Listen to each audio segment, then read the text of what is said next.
अस्सलाम वालेकुम वरहमतुल्लाहि वबरकातुहू। अल्लाह तो उम्मीद रखना तुसर ठीक है वधे। लो जी दोस्तों, अज का विलाग सुबह का आगाज हो चुके। अज का विलाग जो है आगाज करने लगे हैं। तो अज खास है, बड़ा ही खास है, क्योंकि उहदे बारे तुहानू मुकम्मल जामिया रिपोर्ट जी देने अज लैके चलने जो मेन खास इंटरव्यू है उहदे बारे। अज बहुत कुछ होवेगा माशाअल्लाह जी। इजहार करो जिन्ना कुछ अपने काम का आगाज किया पहले दिन का।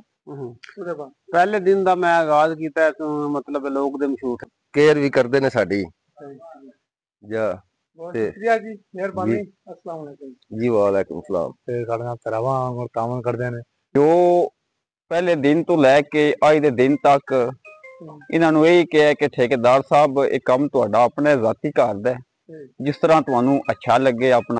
ते माशाअल्लाह सोहना नक्शा बनाया ने। जिस जिस बंदे ने काम वेख्या है उन्हें जनाब सराहा इस काम नू। अच्छा काम किया ने, मजबूत काम किया ने। अल्लाह पाक खुश रखे इन्हां नू। बहुत शुक्रिया जी जी ठीक, मेहरबानी। काम के बारे दसो, काम